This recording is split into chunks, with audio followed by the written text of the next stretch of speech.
I grew up in Connecticut, in one of those picturesque little towns you see in movies.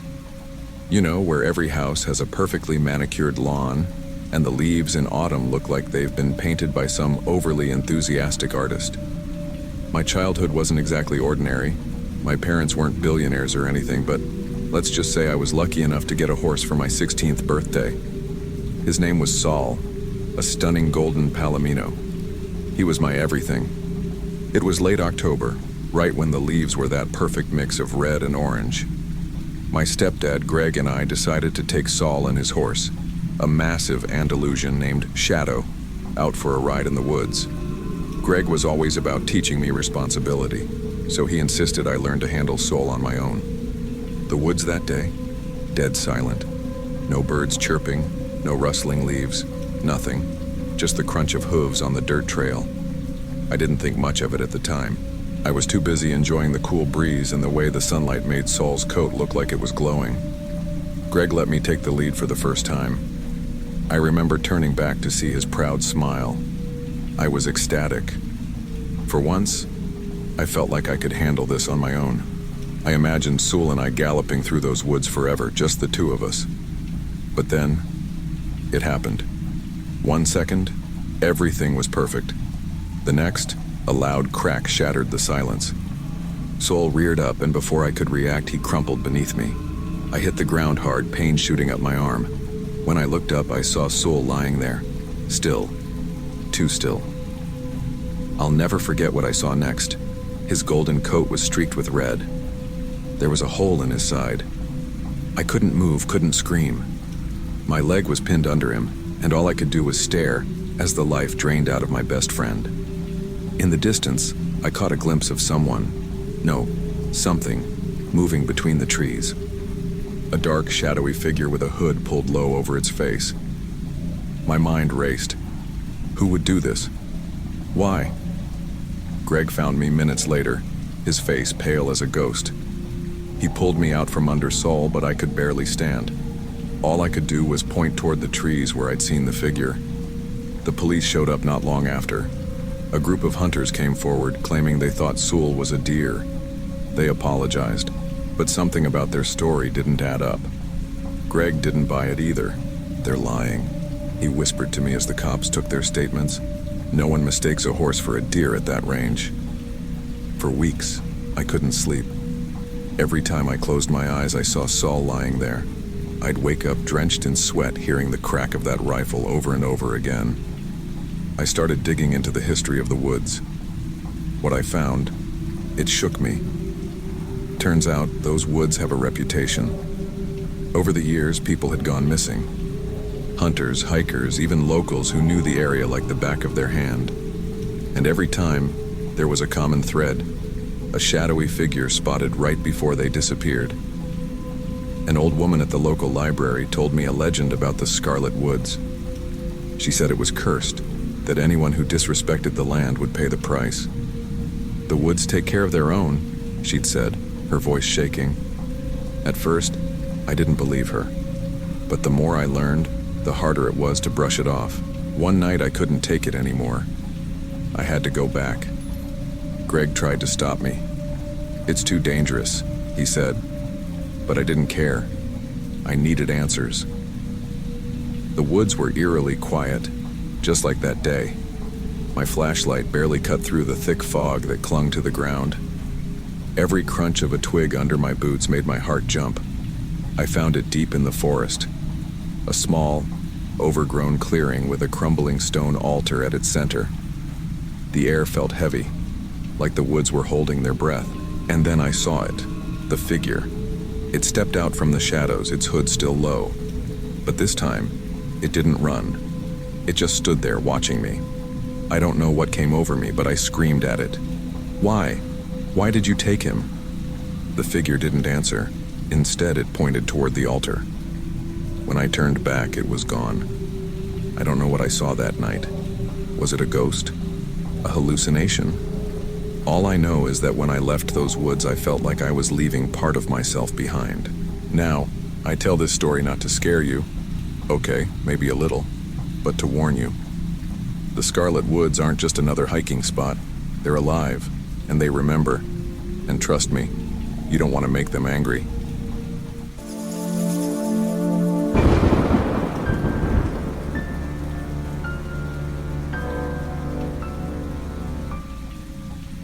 Hi everyone, my name's Jeremy Harrington, and I've got a story to tell you.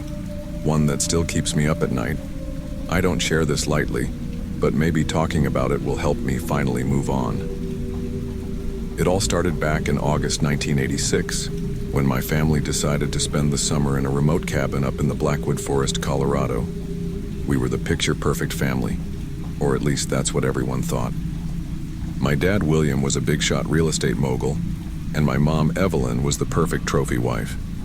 Then there was Megan, my 14-year-old sister, who thought she was too cool for all of us, and Lily, my 8-year-old baby sister.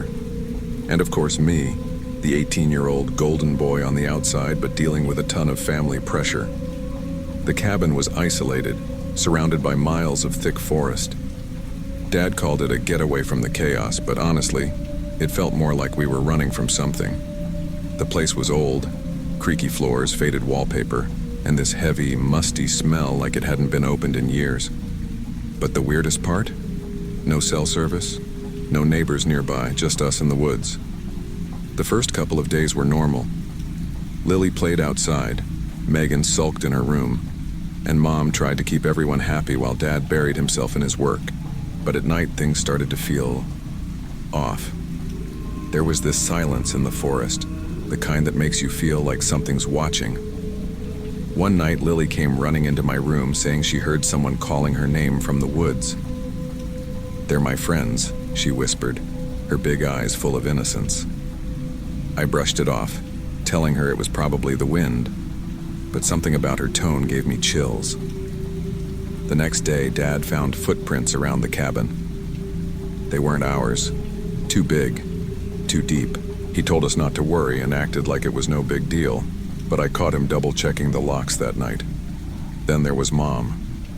She swore she saw someone standing just beyond the tree line watching us. When she told Dad, he laughed it off, but I saw the way his jaw tightened. He was scared, even if he wouldn't admit it. Megan, being Megan, decided to explore the cabin on her own. She found a door in the basement that was locked tight, with strange carvings scratched into the wood. She was all excited, talking about how it looked like something out of a horror movie. But when she tried to show me later, the door wouldn't budge. That night, the cabin felt different. The shadows seemed darker, and the air was thick, like it was holding its breath. None of us slept much, but we didn't talk about it. We just kept pretending everything was fine, even though deep down I think we all knew something wasn't right. Things really started going downhill after we met him. It was late evening and the sun was setting, casting this eerie orange glow over the forest. We were all in the cabin when someone knocked on the door. Out here, in the middle of nowhere, it was the last thing we expected. Dad opened the door, and there he was, a man in his 40s maybe, with scruffy clothes and this weathered face. He introduced himself as Caleb, a hunter. He said he'd been tracking wolves in the area and wanted to warn us to be careful. There was something off about him, though. He smiled too much, and his eyes lingered on us a little too long. But Dad, being polite, or maybe too proud to show fear, invited him in for dinner. Caleb sat at our table telling stories about the woods. He talked about how people sometimes went missing around here, about old legends of the forest. Mom and Megan laughed nervously, but I could see it unsettled them. When Caleb finally left, he handed Dad a folded piece of paper. "Just in case you need to find your way," he said. After he was gone, Dad opened it. It was a map, but instead of trails and landmarks, it was marked with strange symbols, with one big red X near our cabin. That night, everything changed. It started with Lily. She came into my room again, saying the voices were calling her. "They want to play," she said. I tried to calm her down, but something about her voice didn't sound right. Too calm, too distant. I stayed up with her until she fell asleep. But when I woke up the next morning, she was gone. The cabin was locked from the inside, and there were no signs of a struggle. Mom was hysterical, and Dad paced the room, muttering to himself. Megan and I searched the woods, but all we found were small footprints in the dirt leading deeper into the forest. They stopped suddenly as if she'd just vanished into thin air. Dad refused to call the police. "We'll handle this ourselves," he said, but I could see the fear in his eyes. Later, when Megan and I pressed him, he finally admitted the truth. The cabin wasn't some random rental. He had bought it in an auction, a foreclosure deal too good to be true. The previous owner had vanished under mysterious circumstances. And then Megan dropped the bombshell. "There's something in the basement," she said. "I saw it last night. We need to open that door." We didn't waste time. Megan, Dad, and I went down to the basement. The air down there was cold, damp, and heavy, like the place was holding a secret it didn't want to share. That locked door stood in front of us, silent but menacing. Dad grabbed a crowbar and forced it open. Behind it was a small hidden room. The walls were covered in strange carvings, symbols that looked ancient, almost ritualistic. In the center of the room was a circle of stones, stained dark red. The smell hit us all at once, coppery, like blood. Megan picked up a small notebook lying on a dusty table. The pages were filled with ramblings, drawings of the symbols, descriptions of rituals, and one recurring phrase: "The forest demands its due." She flipped to the last page, and my heart sank. It was a crude drawing of our family with the words "for the forest" scrawled beneath it. That night, Mom started to unravel. She kept saying she could hear Lily calling her from the woods. "She's alive," she whispered over and over, pacing the cabin. Dad tried to calm her, but she was inconsolable. I don't blame her. The weight of what we'd found in the basement was crushing us all. Then Megan disappeared. It happened in the middle of the night. We heard her scream, and when I rushed to her room, it was empty. The window was wide open, curtains flapping in the breeze. Dad grabbed his flashlight, and we tore through the forest, calling her name. The map Caleb had left us fell out of Dad's pocket, and for some reason he picked it up and followed it like it held the answers. It led us to a clearing, one we hadn't seen before. In the center was another circle of stones, identical to the one in the basement, but this one was fresh. The ground was soaked with blood, and in the middle of it lay Megan's necklace, the one she never took off. But Megan wasn't there. We returned to the cabin, shattered. Mom was hysterical, clutching Lily's favorite doll like it was her lifeline. Dad sat at the kitchen table staring at that damn map. "It's not random," he said, almost to himself. "They're taking us one by one." And then the knock came at the door. The knock was slow and deliberate, like whoever was on the other side wanted us to feel the weight of each tap. Dad motioned for me to stay back as he grabbed the fire poker and opened the door. It was Caleb. "I told you to be careful," he said, his voice calm but dripping with menace. "You didn't listen." His eyes scanned the room, landing on the map in Dad's hand. "You found it, didn't you? The truth. What do you want?" Dad growled, gripping the fire poker like his life depended on it. "It's not about what I want," Caleb replied, stepping inside. "It's about what the forest wants. Your family. It was chosen." Before Dad could react, Caleb lunged at him, knocking the fire poker to the floor. They struggled, crashing into furniture, and I jumped in, trying to pull Caleb off him. He was unnaturally strong, his grip like steel. Mom screamed from the corner, frozen in place. In the chaos, Dad managed to grab a kitchen knife and slash at Caleb's arm. He howled in pain and stumbled back. "You can't fight it," he snarled, clutching his bleeding arm. "The forest will take what it's owed." And then, just like that, he bolted into the woods, disappearing into the shadows. We locked the doors and windows, but it didn't feel like enough. The air in the cabin was heavy, suffocating as if the forest itself was pressing in on us. Dad, still clutching the knife, turned to me. "We're not staying here another night." We packed what little we could and made a run for the car. The forest was eerily silent, the kind of silence that makes your skin crawl. Mom clung to me, whispering Lily and Megan's names like a prayer. Dad led the way, flashlight cutting through the darkness. When we reached the car, the tires were slashed. "No! No, no, no!" Dad shouted, kicking the ground in frustration. That's when we heard it. a low, guttural growl from the trees. Shadows moved in the corner of my vision too fast to track. And then they came. Figures, cloaked in darkness, emerged from the woods. Their faces were hidden, their movements deliberate. They surrounded us, blocking every possible escape. "Run!" Dad shouted, shoving me and Mom toward the forest. He stayed behind, knife in hand, ready to fight them off. We didn't get far before I heard him scream. Mom and I ran until our lungs burned, the shadows chasing us the whole way. We stumbled upon an old ranger station, abandoned but still intact. We barricaded ourselves inside, trembling as the growls and whispers grew louder. And then, just as suddenly as it started, the noise stopped. When dawn broke, the forest felt empty, quiet. Mom and I made our way back to the cabin, but it was gone. Nothing but ash and burned earth where it had stood. There was no sign of Dad, Lily, or Megan. Just the map, charred but still intact, lying in the middle of the clearing. It's been years since that night. I've tried to move on, but I can't. The forest won't let me. Sometimes I still hear their voices, Lily laughing, Megan calling my name, Dad's desperate shouts.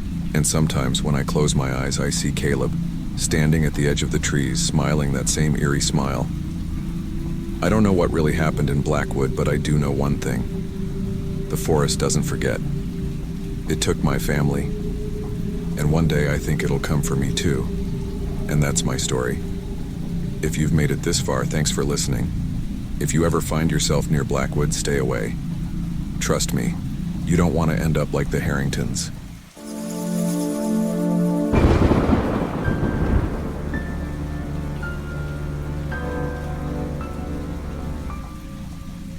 When I was in college, I joined this outdoors club. You know, the kind that sells you on adventures of a lifetime but usually ends up being a walk around the nearest lake. But once a year, they'd plan something big. My second year, it was a week-long trip to the Appalachian Mountains. We had a decent-sized group, 8 of us, including Tom, our leader. Tom was one of those guys who thought he was Bear Grylls because he'd watched a few survival shows. Then there was Sarah, who practically backed out of the trip 3 times before finally agreeing to come. She was jumpy, the kind who Googled bear attacks in Appalachia the night before we left. The first 2 days were amazing. The trails were breathtaking and everything felt like an adventure. That was until Tom suggested a shortcut that wasn't even on the map. "It'll save us hours," he said, grinning like he knew exactly what he was doing. I had a bad feeling, but everyone else voted to follow him. That's when things started going downhill fast. The trees thickened, blocking out the sun. The trail disappeared entirely and the air got colder. By the time we realized we were lost, the sun was already setting. That's when we started hearing it, faint whispers like voices just out of earshot. At first we thought it was the wind, but deep down, I knew it wasn't. As night fell, we stumbled across a cabin. It looked ancient, like it had been forgotten by the world. The wood was splintered and rotting, and a single lantern hung outside, flickering faintly. "Better than sleeping out here," Tom said, leading the way inside. The place reeked of damp wood and decay. There were strange carvings on the walls, symbols I didn't recognize. Sarah found an old journal in the corner, and her face went pale as she skimmed through it.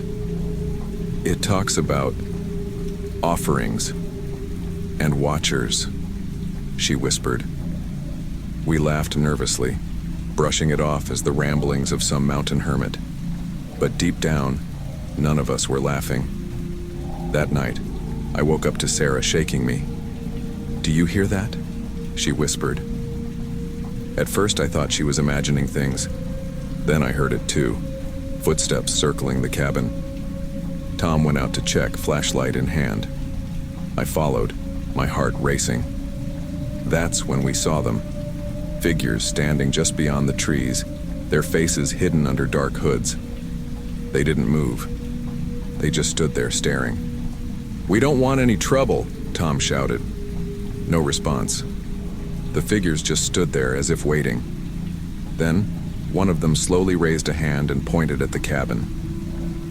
We didn't sleep that night. The footsteps never stopped.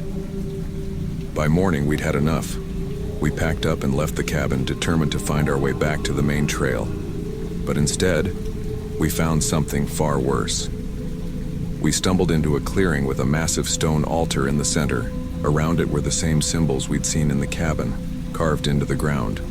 And standing around the altar were the hooded figures. They were chanting, their voices low and guttural. On the altar was the journal Sarah had found, along with something else, an animal, or what was left of one. Its blood soaked the stone. Tom signaled for us to back away quietly, but as we turned, a branch snapped under Sarah's foot. The chanting stopped. Every hooded head turned toward us. "Run!"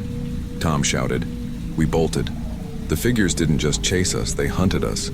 I could hear them crashing through the trees, their footsteps too fast, too close. At one point, I swear I felt fingers graze my shoulder. Somehow, we made it out of the forest and onto a dirt road. A passing truck driver stopped, wide-eyed at our panicked faces, and let us climb into the back. At the next town, we collapsed into a diner and told the locals what had happened. Most of them didn't believe us, but one old man leaned in and said, "You're lucky. Those woods, they don't let everyone leave." I can still hear the whisper sometimes, late at night. And every now and then, I dream of hooded figures standing at the edge of my bed, waiting.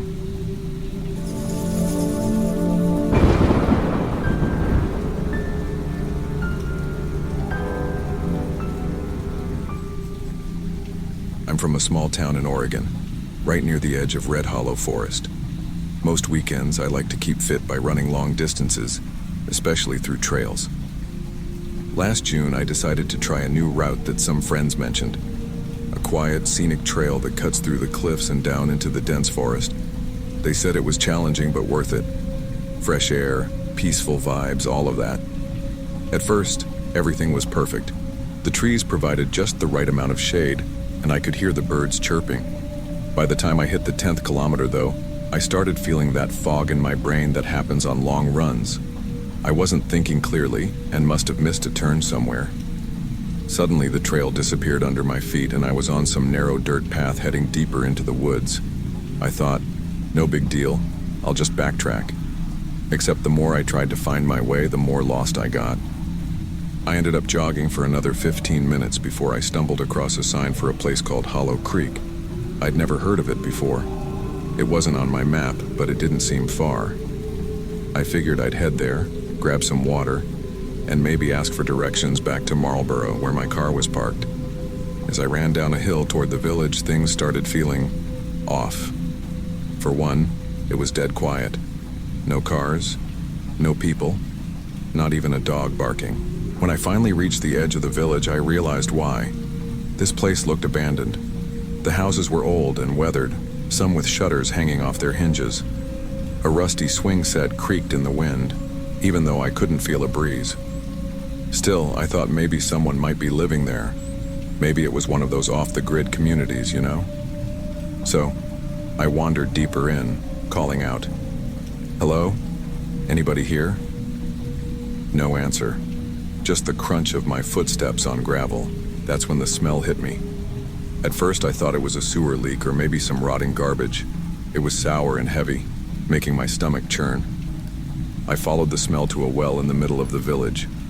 The water inside looked stagnant, and the stench got worse the closer I got. My gut told me to turn around, but I was thirsty, so I kept going. When I looked up, I swear I saw movement in the corner of my eye. Someone, slipped behind one of the houses. I froze for a second, waiting to see if they'd come out, but nothing happened. I told myself I was just imagining things. You've been running too long, your brain's fried. But I couldn't shake the feeling that I wasn't alone. After a few more minutes of wandering, I found one house that had the front door wide open. It looked as abandoned as the others, but I figured it was worth a shot to check for water or maybe a phone. The air inside was stale, like no one had been there for years. I made my way to the kitchen, nothing, just dust and empty cabinets. But then I saw a door leading to the basement. I hesitated. Something about it felt wrong. but curiosity got the better of me. I opened the door, and the smell from earlier hit me like a truck. It was so much worse down there. My eyes watered, and I had to cover my nose with my shirt. The basement was dark, but there was just enough light coming through a small window for me to see piles of black garbage bags stacked against the wall. My first thought was that it was just someone dumping trash. But why here? And why did it smell like that? I used my foot to nudge one of the bags open, and that's when I saw it. Flesh. Pale, rotting flesh. I stared, frozen, as my brain tried to make sense of it. Then I saw what was unmistakably a human neck stump sticking out of one of the bags. The rest of the body was inside. I couldn't breathe. My stomach turned, and I stumbled back, tripping over the steps as I scrambled out of the basement. Once I was outside, I bent over and threw up everything I had. I wanted to scream, but my throat felt tight. All I could think was, who would do this? I was ready to bolt out of the village, but as I turned to leave, I saw someone standing at the edge of the tree line.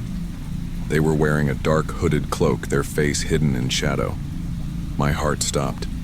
They didn't move, just stood there watching me. I froze, trying to decide what to do.